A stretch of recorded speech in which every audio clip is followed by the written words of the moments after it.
could have been anywhere in the world, but you're here with me. You are now tuned into the Theboxingvoice Radio.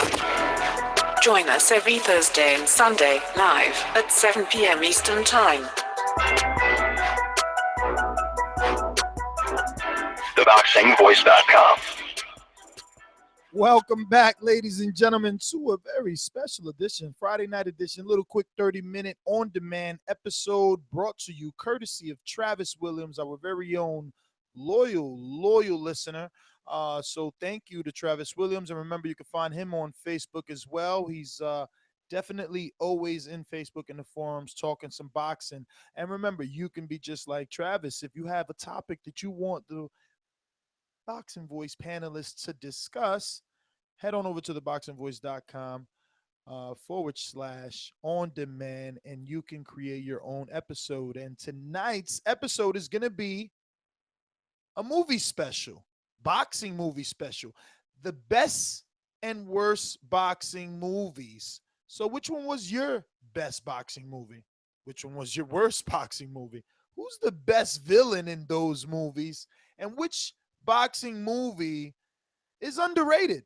Which is one of those movies that we don't talk about a lot, but it was definitely motivational, inspirational, and made a long-lasting impression on you.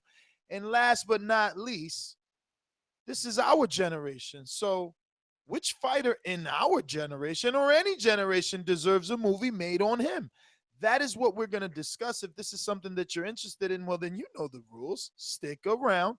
We're going to be taking your calls at 1-425-569-5241, and all our international callers can call us absolutely free just by adding Nestor Gibbs on Skype. So tune in. Documentaries.com. You need that fear. All I'm trying to do is make a stand for something that I truly believe is right. I truly believe is right. I want to be like you. Come on, man. I'm the face of boxing. I'm the cash cow. I hold a record with pay-per-view. My drop, I know my situation. I want to fight. Production. But it's gonna be very difficult for both of us. Documentaries.com. Yes, ladies and gentlemen, we are back with a very special edition on-demand episode. We're going to be talking some movies. We're going to be talking boxing movies. So let's head on over to the other side of town here in New Jersey and talk to the one and only. What's up, man? Yeah, I just want to say I saw fight too. Stay focused, stay working my jab. Nice boxing voice. Because if he comes to fight, then I'm gonna have to look for him. I saw the fight too. I think you're accurate.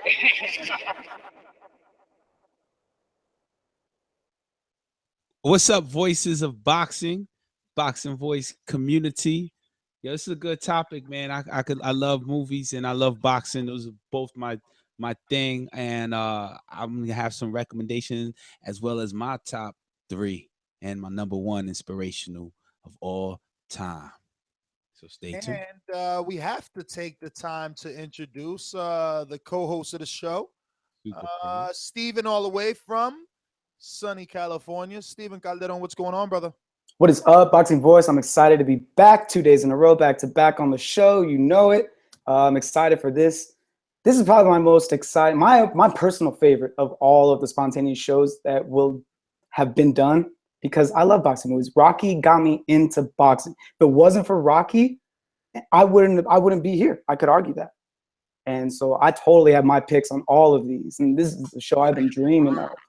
You know what's crazy? I think the same thing is what got me into boxing, Rocky. I remember after watching Rocky on regular television, because I was too young to see it in the theaters when it was released. You know, back in the days, movies would come out way later.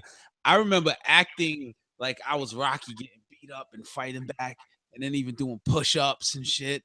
Yo, that was an inspirational movie. That got me into boxing, I should say. Hell yeah. Rocky will get you through your day, bro. Rocky gets me through workouts. I'll be running, and I'll be at that 5th mile. I'd be like, I got to stop. And I'd be like, Rocky wouldn't stop. Rocky wouldn't stop. Yo,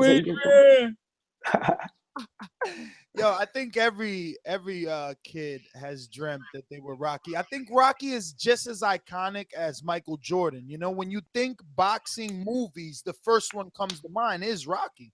Yo, I got a note. I got a little note though, little trivia. So everybody always remembers the Rocky movie, and they always yell out, "Adrian!" He never does that in any of the movies. The way he says it at the end of the first movie is, "Adrian, Adrian!" Like he's like looking for her, and like he's like screaming, calling out to her. He's not saying like Adrian, but everybody always remembers it like that. And that used to bug me growing up. I'm like, what the fuck? That scene's not in the movie. You guys are whack. That's true. That's true. I have another story. How Sylvester Stallone got the actual Rocky deal. He wrote the movie, and he wanted to star in it, and they were willing to give him whatever amount of money not to star in it, and he wound up taking like no money up front. Like, here, we're only going to give you $15,000 because you're going to take this risk with us, because you're not an actor, you're a writer. And he starred in the movie, and the movie won Grammys, Oscars rather. So shout out to that part of the story, inspirational story. He actually sold his dog. He refused to get a job because he was like, yo, if I get a job, I'm going to be too comfortable and I'm not going to become an actor, director. And Rocky. Yo, I believe that dog was the dog that was in the first Rocky movie. Yes, Butt Kiss. Yeah. Yeah, that he was, I guess he went in there for an audition, and he didn't make the audition for some role. And on his way out, before he left, he turned around, stopped, and said, "Yo, I don't know if you guys are interested in reading screenplays, but I got this screenplay." And he gave it to them. They read it. Rest is history. So he got lucky. He was about to walk out of that room. Yeah, history is definitely in the making, and an inspiration to everyone who's in their 30s right now. Yeah, I mean, we never thought we'd be doing an on-demand show based on a movie, and we've been having this soundbite now for about 5 years. My problem? You got a problem, kid. You got a ticket problem. What's the matter? You got nothing left inside, huh? Because you're training like a damn bum, you know that? Bum. A bum. Maybe you're right. Maybe I ain't got it no more. All right. Then don't you waste my time no more. You hear that? Go away. Go back to the docks where you belong. You go back to being a two-bit nothing. But don't you ever come back here again, because I'm too old to waste my time trying to train a no-good loser like you. You bum. That speech was serious right there. That'll make anybody, any loser, get out of the bed and definitely go chase the chickens. Mickey, cut my eye, Mickey. Cut my eye. It's all coming back. Wrapping up a little bit about this movie. Obviously, it came out in 1976. Can you imagine that? I wasn't even born. I know. I think I saw it in the 80s.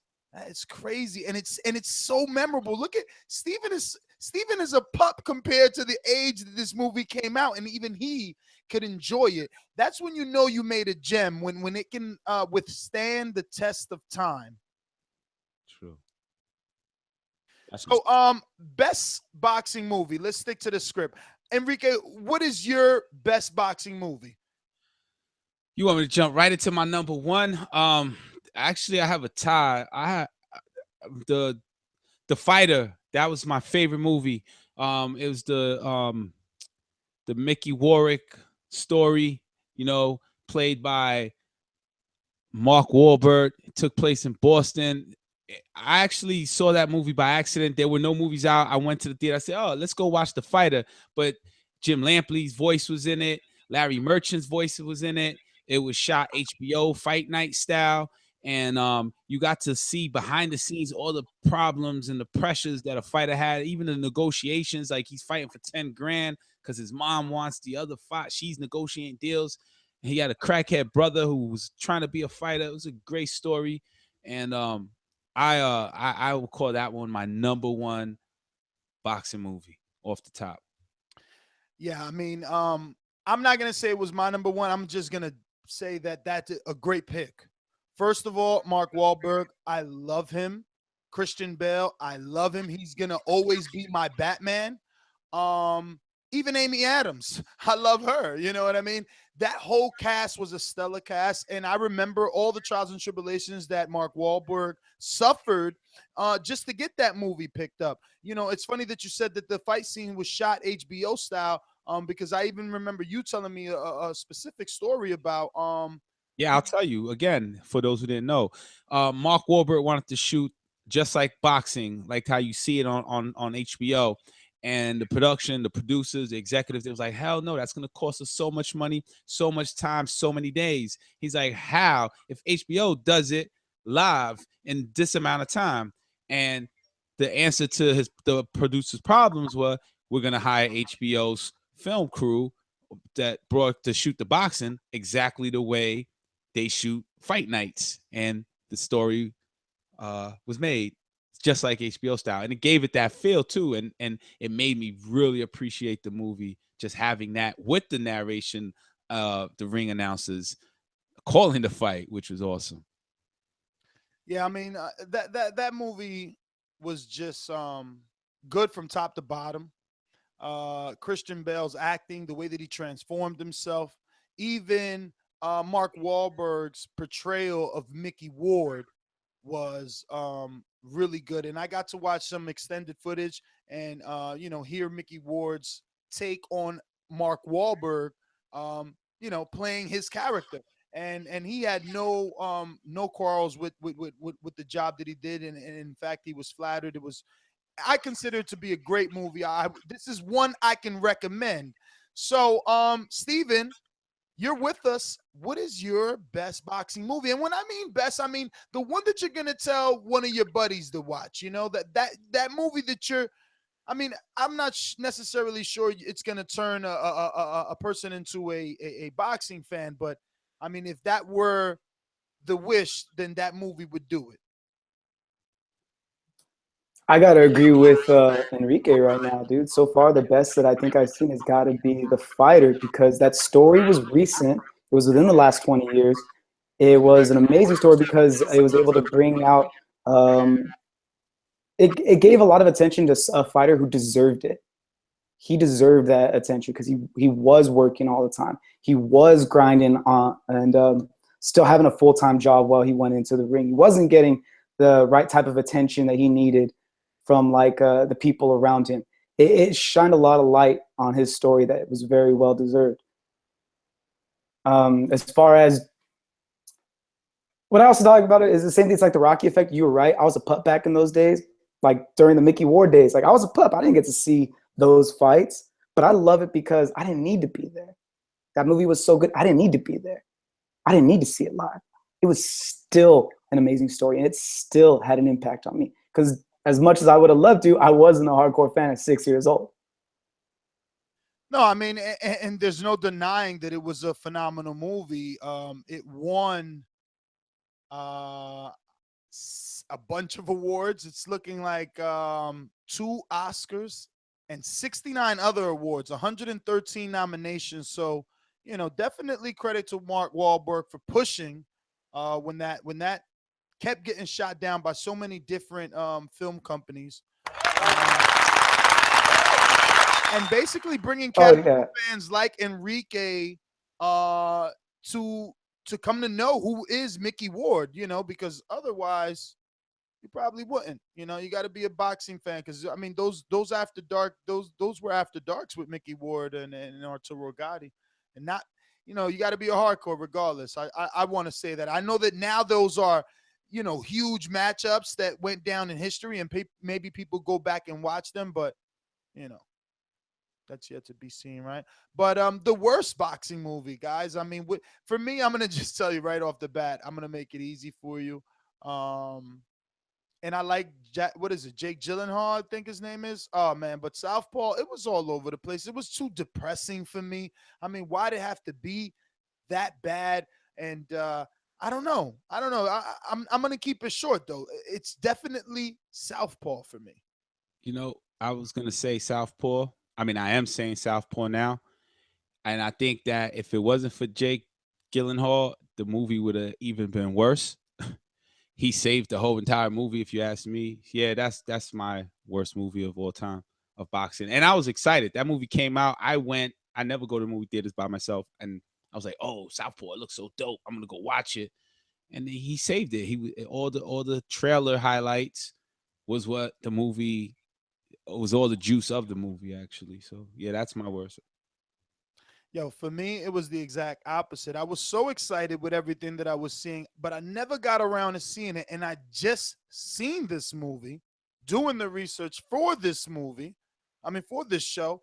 And dude, I tried to get through this 4 times, literally. 4 times. This thing is not good, man. His job, I guess, as an actor was good if you want to give him credit for the transformation. And believe me, I love him as an actor. The movie that he did when he's a cop with the Mexican, I can't remember that dude, but that was dope. When they're both, whatever. It's in L.A.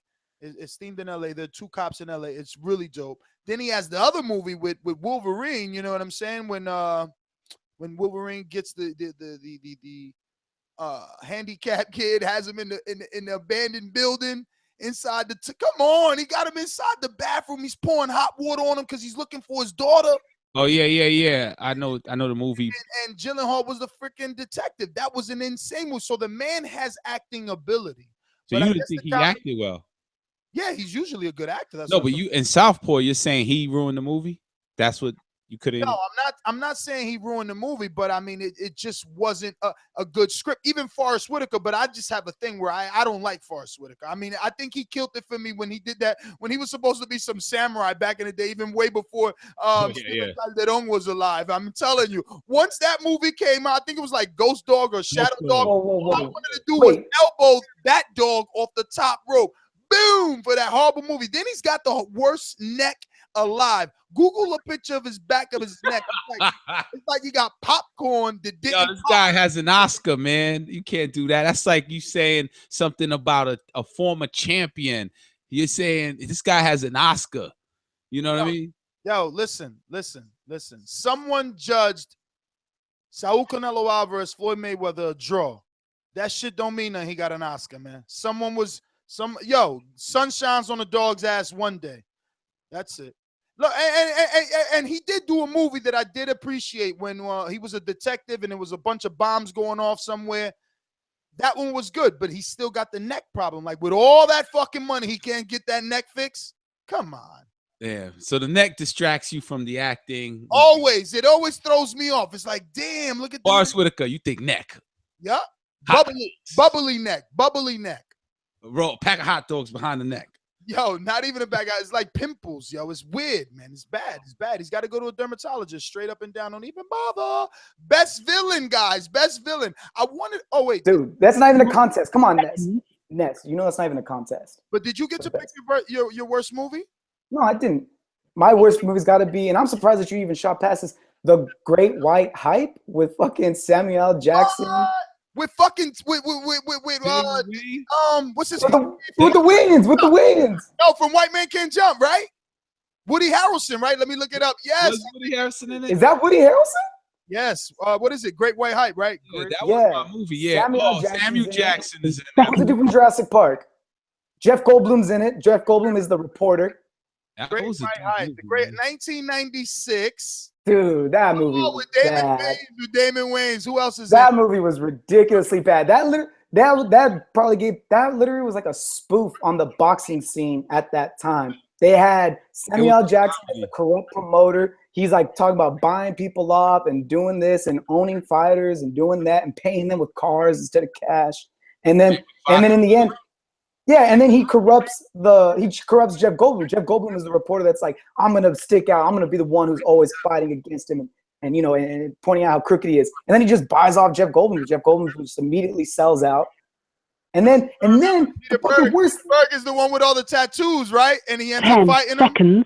Ends up fighting Damon Wayans and one of the Wayans brothers in the end, right? Yeah, but that was whack too, because get this. Okay, so it starts off the white hype guy.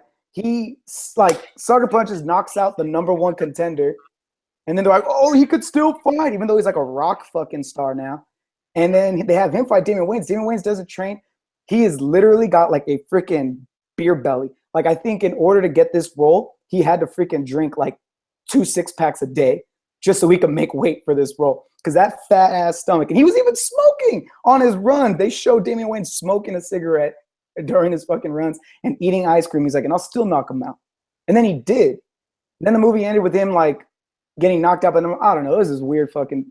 I didn't like it. I thought it was just making fun of the heavyweight situation. There's still another movie that I thought when you said Great White Hype, I thought you were talking about with Woody Harrelson. Isn't Woody Harrelson in the movie too? He's in one with Antonio Banderas. Yeah. There's some bad boxing movies, but that was pretty bad. I don't think. I mean, I guess I'm being overly critical then, yeah, because definitely the one you're talking about, the Great White Hype, that shit is trash. So that could definitely be worse than Southpaw, but you know, Southpaw having it so easy with boxing being at its highest, you know, and you think with 50 Cent being a promoter, so no, they shit the bed, man. My best villain, I wanted to go with Clubber Lang, but I mean, Ivan Drago, man. I mean, he's really iconic. I mean, you're never gonna think of anybody else as a villain. He's the best villain. He's got the best one-liner. If he dies, he dies. I mean, come on, man. And then you know. You can't win. And she's talking about him. It's him. And so he is the best villain for me. I don't know about you guys. I remember. Go ahead. Go first. Okay, I remember that when they were interviewing Sergey Kovalev, it might have been you asking him that. Somebody was interviewing Sergey Kovalev when he was up in the woods training for B-Hop, and they were talking about like, oh, like, you know, you could seriously hurt him, this and that. Like, what if, like, you know, people are saying, oh, it's like Drago versus you know, Apollo. It's kind of really similar to that. Like, you know, and you know how that ended, and they all laughed, and at the end, Sergey was like, I will. And I was like, what? Did he say he was gonna kill that? Like, that was scary. He scared me with that reference. Yeah, man. Sergey definitely has the ability to take that Ivan Drago character for sure. Enrique, you're villain. Sorry about that. I first thought of Iron Drago, but I'm going with Clubber Lang, played by Mr. T. When Rocky 3, he killed Mickey. You know what I'm saying? He killed Mickey. That's true. That's true. He pushed Mickey down the stairs. Dude, he totally should have like gotten some time for fucking killing Mickey. He assaulted him. He's like, get out the way, old man. Like, pushed him right into that metal bar. Do you remember the part? It was like, Mickey, wake up, Mickey. Wake up. That was that I cried right there. Sylvester Stallone crying with the Rocky voice is the most uninterpreted language that's ever been spoken in the history of fucking like mankind, all the way back to Neanderthal, man. And I remember Iron Drago saying, if he dies, he dies. And that's the most popular villain's quote. But Mr. T was like, real boxer. He trying to take what I got. No man taking what I got. Yeah. People don't remember that. Yo, no, but Drago got the other one that's synonymous too. He's like, I must break you. Yes, true indeed. And his wife. No, also right before he fought Rocky too, he's like, you will lose, like a freaking robot, dude. You sounded more like a little zombie right there. He was like, you will lose. His voice, man, is Iron Drago's voice. You know that. Yeah, that guy's like 6'4". I'm over here freaking 5'6". Out here. Drago definitely had the scary voice and the demeanor too, right? Like he barely spoke, and when he spoke, it was just like some mean one-liners, man. Right. So I'm gonna say that my most underrated boxing movie is definitely going to be Gladiators. I even went back to refresh in my original. I knew you were gonna pick that. Absolutely, oh my. Because in my original overlay, bro, I even had it. Yeah, I didn't go with it, but I decided to still at least talk about it because it is a very good movie. I recommend it. It came out in 1992, and it stars none other than Cuba Gooding Jr., a young Cuba Gooding Jr., okay? And this guy named James Marshall, some white kid. I never heard of him. I haven't even seen anything else with him, but he played the character of Tom Riley. So Cuba Gooding Jr. was this guy named Abraham Lincoln Haynes, and it was some like low level, I guess, what do you call those? It was like the local club circuit, dude. Yeah, it was like club they, fight. yeah, they were just like the most popular fighters in that neighborhood that fought regular. And Cuba Gooding was like, they were talking like he was gonna go on to be something with it, you know, because he was still working his way up. Yo, it was, but the best part was that they were friends, and then they were forced to fight of each other because of the promoter. But I love that the promoter, like his little secret move was like the head, and he's like, top of the The head is the hardest part of the body. And he would break people's knuckles because he would let you throw a punch at him like Triple G. And he would punch your fist, Enrique. It'd be like boom, and your shit just break. Oh man, the movie's awesome, man. He said that what was cool about that was that the promoter said that that was an old school move that fighters used to do back in the bare knuckle days. And if you remember in the end of that movie, when he fights the guy, I think he fights him bare knuckle. He does. Because the promoter fights the kid in the fucking chucks. The kid doesn't even wear fucking boxing shoes the whole movie. He boxes the whole fucking movie in chucks. And Enrique's talking about that Clubber Lang should be the best villain because he killed Mickey. What about this promoter who fucking smacks Cuba Gooding Jr. from like his ankles all the way to his chin? He flies out the ring, and for the rest of the movie, you think he's paralyzed, right or wrong, right? And it's like now this guy's fighting because he paralyzed Cuba Gooding Jr. and shit. No, that was a good. I like the movie, man. Let me see what they gave it on. IMDb says 6.4. So hey, you know, if you're rounding it to 10 pound, anything over 5 goes to 10, so you're good. 6.4 isn't a bad movie. I never heard of the writers. Whatever. I'm not gonna really click on it and see that they end up writing anything better. I still recommend it. Okay, I really do. And the promoter's name, he's a fairly popular actor himself, even though I can't find it. Man, I don't know. It doesn't show up on IMDb, which sucks. I thought I was gonna be special by using this. But yeah. So what is your guys' most underrated boxing movie? I'll go first. There's a lot of Mike Tyson fans. I'm gonna say it's a documentary called Tyson, and James Toback was the director. The story behind that was James Toback had Mike Tyson in this movie called Black and White. He's an independent film director, and he actually shoots his films with scenario and allows the actor to just build off the scenario. And Mike Tyson was what Robert Downey Jr., right? That's his name, Robert Downey Jr. He's Iron Man. Yeah. Yeah. Robert Downey Jr. was playing this gay guy, Brooke Shields' boyfriend, fashionista, and then his loft. And Mike Tyson, now remind you, this is an improv scene. So James Toback says, yo, go to Mike and push up to him. And you know Mike, right? This is him. He's still like mentally unstable, angry and unstable. So this is back when he was still eating kids. This was probably post that, you know, but the world still hated him. Now I didn't. So Robert Downey Jr. goes to Mike Tyson, you know, I had this dream with you, and you were at the Versace store in Beverly Hills, and Mike Tyson just immediately smacks him and chokes him, says, you nut, you cum guzzler, don't play with me with that faggot shit. This is not my culture. So it was a very, very famous part. You guys should look that up. It's called Black and White by James Toback. There's no script. It's just scenarios. Mike Tyson's in it. Wu-Tang's in it. And it's about the culture, the black culture, and white kids, you know, turning over, saying all kinds of things and following Wu-Tang. So James Toback created the movie Tyson, the documentary, who was narrated by Mike Tyson himself. And, you know, a lot of people in it. Mills Lane, they had footage by Customato. it was a great film. The whole entire story of Mike Tyson and James Toback. He has a unique way of directing, and you can see it in black and white, and it also comes through on that documentary Tyson.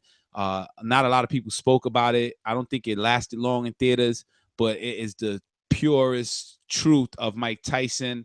I mean, it's very inspirational, man. There's inspirational quotes on it all day. Mike Tyson even says, the first fight he ever wanted to do that he was in, he said, I don't know if you guys saw it or not, but he was like, yo, I got to go to the store. He had no excuse. He wanted to leave, and the best thing he could come up was like, I got to go to the store. And, he said he got more confident as he went into the ring, and he became Iron Mike Tyson as we know him today. There's so many Tyson movies out, man. I didn't the guy that played Spawn play a Tyson movie as well? Yeah, it was an HBO Tyson movie. Yeah, so many on him, man. Which was actually a good one too. You just reminded me of that one. Yeah, I mean, it was decent. What? No.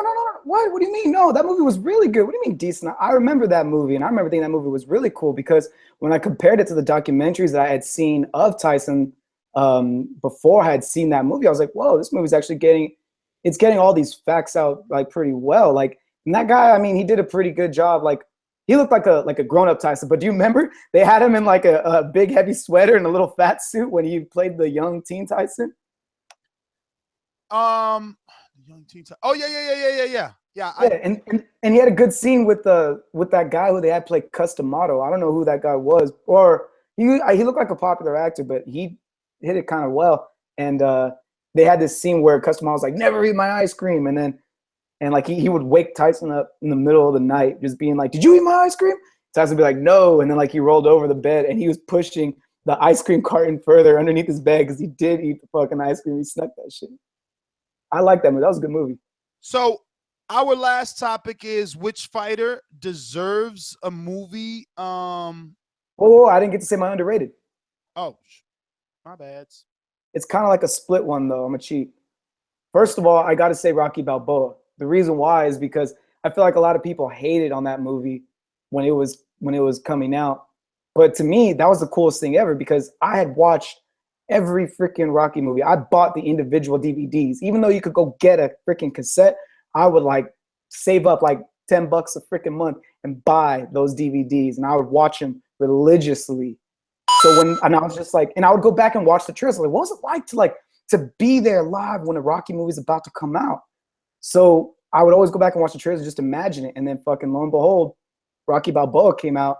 And I was so fucking psyched for that movie. And I felt like nobody was really like into it. But that movie was actually really good. It was way better ending to the series than Rocky 5.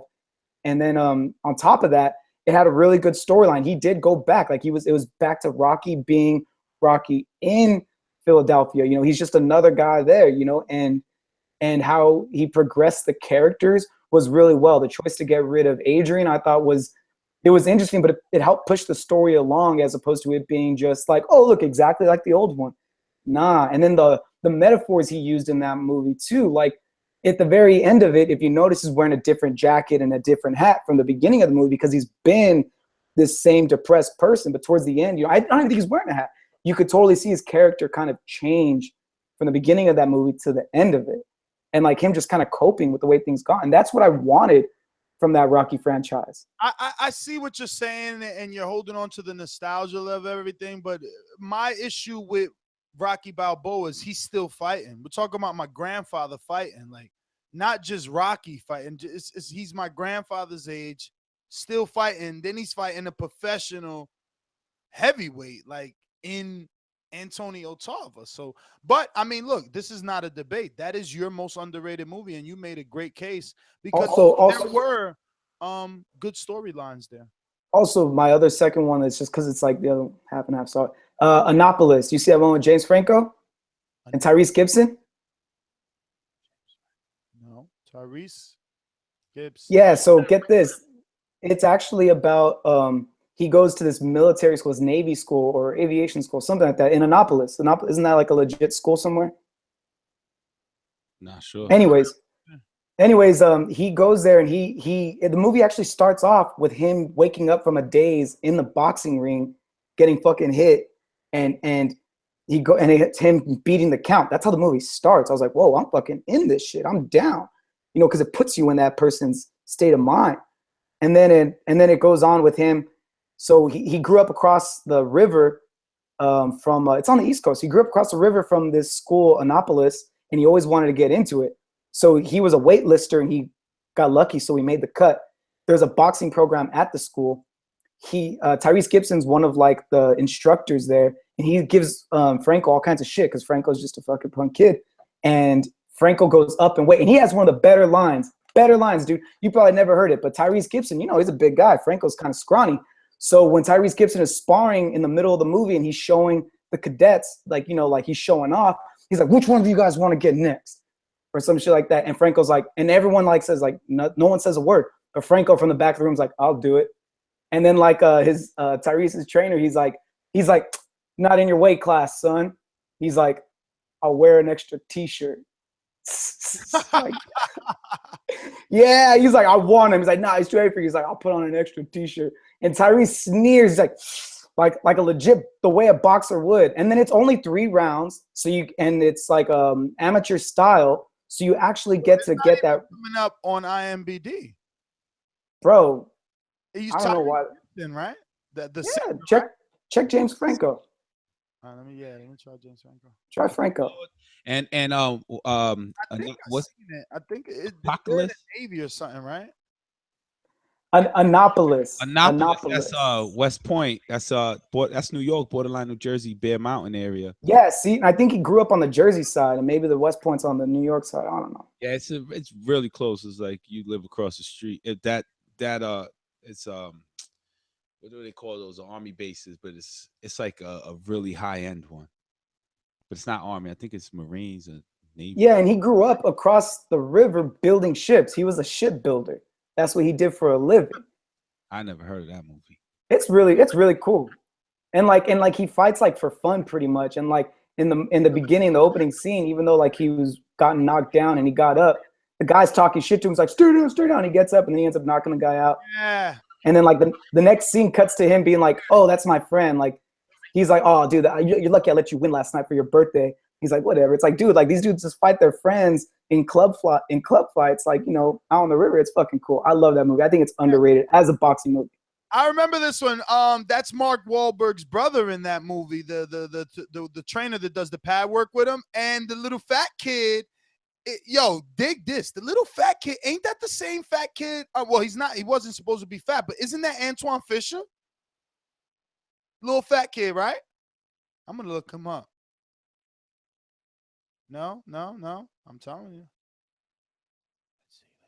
I don't know about that, but I know that kid's story was like really important to it. And I remember he was like, because again, the weight problem, like Franco wanted to fight in the tournament where the cadets get to fight the officers. So, you know, it's like, imagine you had this drill sergeant giving you all kinds of shit all year. And at the end of the year, you get to get in shape and whip his ass. So Franco got in shape. That's where he's from. Hurricane. He's the little boy that got adopted by the Canadian family and is right into Denzel Washington.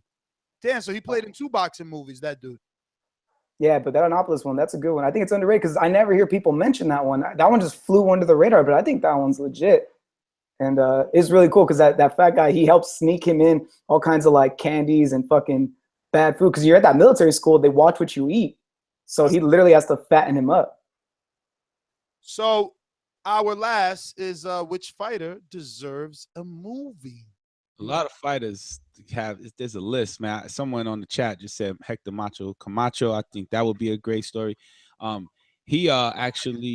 Camacho actually got me into boxing. He was like on one of the original Fox 24/7 kind of fight when they would, during boxing, they would give a quick story on the fighter, and he had the Ferrari in the hood in the Bronx, and you know, he just looked like the uncle. So I think he would be a great story. But of course, the story I would love to see is I'm all about the American dream. I would love to see the Floyd Mayweather movie, but done right, not rushed. Because, you know, he came from Detroit, Michigan, and that's like the most poorest state. And then moving to Las Vegas and becoming one of the most powerful boxers, powerful name, powerful marquee, powerful money draw. You know, yeah, we definitely need Floyd Mayweather movie done correctly by Anton Fuqua or somebody like that. Anton Fuqua shot. He was the director of the trainer. The Training Day, which was played by Denzel Washington. The part when he was like, "You motherfuckers is going to Pelican Bay. You motherfuckers talking to me." So Anton Fuqua is the man, and that he would do great with a Floyd Mayweather story. Steven? I got an old one. You went modern. I'm gonna go super old. I'm gonna go John L. Sullivan, the very first ever heavyweight champion of the gloved era. 1882 is when he won the title, I believe. This is cool because this is literally the creation of the era of boxing that we live in, dude. And those stories from back in the day, those guys were fucking awesome. Like he back in the day to signify that you're ready for a fight, motherfuckers would like walk up to the ring, take off their hat like a fucking gentleman, throw that shit down and be like, I'm ready. We're gonna get in there. We're gonna fight. All these old school rituals. They fought with those fucking like pants that go down to the fucking boots. It's like, how the hell do you fight with those heavy ass fucking boots on? You wanna know how? Because you're not fucking running around. You're staying there slugging it out. Like, so imagine that. Like, because that's what all those movie fights are anyways. So I think it would make sense, and I think it would look really good. Plus, I know Floyd. I know people of this era. I know their stories. What I love about boxing movies is that it shines a light on people who have we don't know too much about. Again, like the Mickey Ward thing. We didn't know about him. He wasn't world famous, so it was great that he got the movie.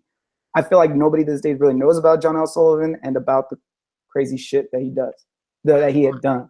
And knocking people out and one punch and I'll lick any son of a bitch in the house. I'll knock anybody out. Like, he's a fighter who would out drink you and then beat the shit out of you, or I would beat the shit out of you and then out drink you. That sounds great. Here's my synopsis, my elevator pitch on the Floyd Mayweather movie. It would be like this: him in poverty, his father puts him in front of, shields himself as the gun is shot off. His father goes to jail. He's under his uncle's wing. His uncle just fought Chavez, and this little kid just becomes this fighter, this ring rat, and then he's just winning everyone, and he figures out his style, and he's like, we all learn about the hit, and he wins the number game, like hit and not be hit, and he's hated for it, but he's becoming a winner behind it. And then we jump cut to the future when he's fighting these names like Victor Ortiz, and he's being criticized because he threw the protect yourself at all time clause in, and he still won, and he got cheated on. And Mike freaking the best rapper alive at the time joins his camp. That breaks up. He fights Oscar De La Hoya, and he reaches stardom, and he decides to take over, and everybody wants him to fight one of the most dangerous fighters of all time, Manny Pacquiao. And we on the 5th floor right now, so I walk off the elevator and I'll finish that later. But yeah, he deserves that story. That story needs to be shown and talked about. This way you could decide, if you were in his shoes, his fighting shoes, what would you do? Mine just has to be Oscar De La Hoya. That's a good pick. He is the one to make careers. There wouldn't be a Floyd without an Oscar. There wouldn't be a Pacquiao without an Oscar. We wouldn't even have Canelo without Oscar. I'd argue B-Hop wouldn't be as popular without Oscar. Of course not. His biggest fight, his first $10 million payday was versus Oscar when he hit him with a phantom punch to the stomach. First time B-Hop gets a knockout and shit. But yeah, man, it has to be Oscar. It has everything to sell it. You got an attractive guy, you got an Olympian, you got, definitely a ladies' man. He was in his days coming up. You had that fast lifestyle. They could give you that Miami lifestyle because Oscar liked the little nose candy, so they can make a lot of things happen. He's gonna have those scenes with his little hookers. It's a movie that's gonna give you everything: action, hookers, sex, drugs, everything. You know what I'm saying? And if you want me to be like Enrique, well then damn, They'll give you depression too, because it'll show you the rise of Golden Boy, then the demise, right? And then all of a sudden, boom, the rebirth. And Canelo is the new Golden Boy, and he is the only other promotion with a successful pay-per-view cash cow. No other promoter can say that right now outside of Oscar De La Hoya. So his story, rise to ashes to glory, is way better. I do want to take these few callers, and we're out of here because I have a hot sushi date, and we got to handle that. Ooh, that sounds sexual. So, Steven, cue up the clock. We're going to go with Dre. Actually, don't cue the clock because Dre is a Patreon, and he get the salute. What's up, Dre? Talk to us. Evening, fellas. Evening, fellas. Just I'm gonna give you my list right now. The best movie, you took it from me, the Cuba Gooding Jr. movie, but I would say Hands of Stone. I haven't seen that yet, and I fucked up because I saw Sully, and I'm like, damn, I forgot about Hands of Stone. They were playing in the same theater. Yeah. The worst movie I think is Against the Ropes.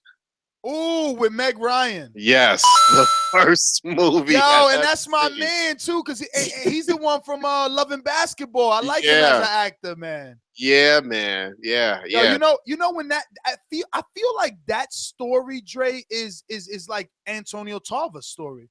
Yeah, I think so, but it's just the way it flowed. It just seems so fake, and as a boxing guy, I knew it was all bullshit. What was his name? That actor. I know he played in the Woods, right? Oh, Omar Epps. Yeah. The best villain? I don't know. You remember the movie Undisputed? Hell yeah, Ving Rhames. Ving Rhames. Yo, that was with Wesley Snipes. They was getting it in the prison. In the prison. Yeah, that was a good one. See, that's an underrated movie too. I would say the most underrated right now probably might be The Hurricane. That was a good one. That was Denzel. Denzel, yeah, that was definitely local story from New Jersey. Very underrated. I was, as far as the best fighter for a movie, I was going to say Oscar, but I would probably say Tito Trinidad because he was influenced by Don King, and he had his dad.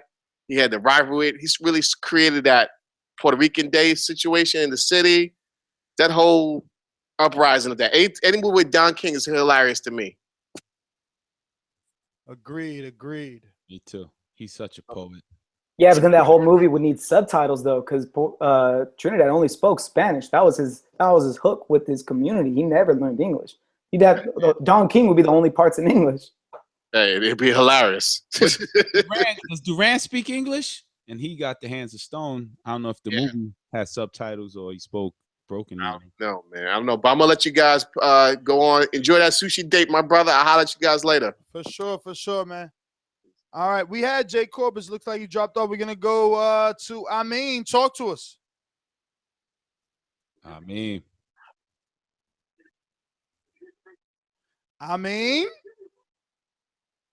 All right, fell asleep.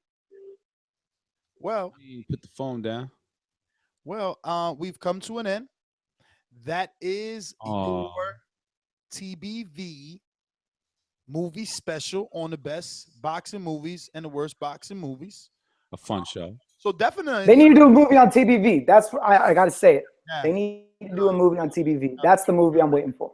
They definitely need to do that. Listen, leave your best and worst in the comments. Don't forget to put your villain in and most underrated, and which fighter you think deserves a movie, man, because there's a lot of good fighters out here right now, and maybe we need to start pushing, man. I think Oscar deserves the nod. He made careers. Right, and when you said that, I thought of Bob Arum. It would be a great, because when you said made careers, I would think of Bob Arum because everyone branched out. Everyone left him. Exactly. And also, you get that crossover with him and Floyd Mayweather. You get the crossover with him and Floyd Mayweather. You get the crossover with him and Oscar De La Hoya. Stories birthed from Bob Arum. A lot of stories birthed from Bob Arum. Yeah, and that famous line. Yeah, but yesterday I was lying. Today I'm telling the truth. Ooh, I like that. I'm gonna steal that one. Well, ladies and gentlemen, I am your host, NesGTO. Find me on Twitter and on Instagram at NesGTO. I'm going to have some sushi so you can holler at my co-host. Yeah, I'm the other host, TBV _casual fan. That's my Twitter handle. I'm known as Enrique Church. At Fight Talk is my Instagram. And I'm Steven Calderon, Mr. Producer. You can find me on Twitter at Calderon92. Instagram, sugar_steve.c. Sugar. Yo, this is It's Sugar Steve, man. I'm sweet as sugar, bro. Come on. Ooh, sweet as sugar. Oh, hey, let me tell you what else you are. I got something for you, buddy. There'll be nothing but smooth sailing. Thank you. Because with the producer, it is smooth sailing around here. Ladies and gentlemen, remember that you can like this. You can thumb this up and share it anytime. Past, future, present. Do it now. Do it now. Great topic. Great topic. Thank you, Travis Williams. Thank you. Shout out Travis Williams. Take this applause. Take this applause. And some coins. That wasn't meant to be for you, but this was. Little power up for getting the episode. We're going to holler at you guys. See you, I don't know. There's fights tonight on CBS Sports Network. A whole bunch. You guys should watch it. Ooh. Later.